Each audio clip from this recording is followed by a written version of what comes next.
then the red heifer is a major mile marker, right? Not, I only have one daughter, but and she's fantastic. But yeah, that's a whole other job unto itself. Absolutely. So I reached out to you because of this red heifer, this biblical prophecy. Why don't we start at the beginning with this? And I'd love for you to take it away because the only thing I know about the red heifer is that it's a thing in the biblical prophecy. So really, like a quick synopsis of the history of the red heifer, in essence, is that the red heifer shows up in the Bible in Numbers, oh my gosh, Numbers 19. And that's where God gives Moses and Aaron a very specific command to find a flawless, completely red young female cow with no blemishes, no yoke marks, and sacrifice it outside their camp.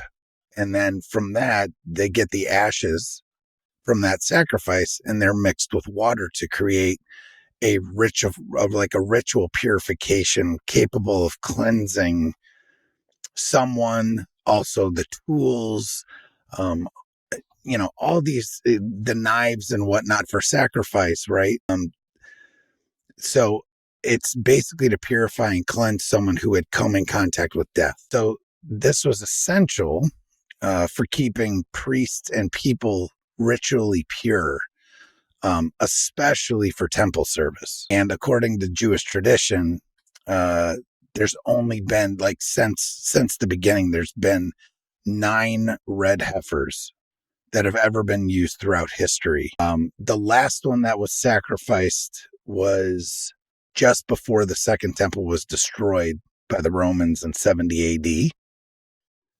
And since then, so 2,000 plus years, no red heifer has been found that met all the strict requirements. That was, and that's why the red heifer doesn't really appear until modern times. One that's actually inspected and accepted would make headlines, right?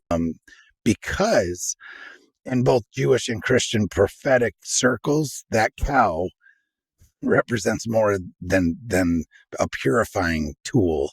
It represents the return of the temple, like the third temple can be built. And for Christians, the beginning of the end, essentially.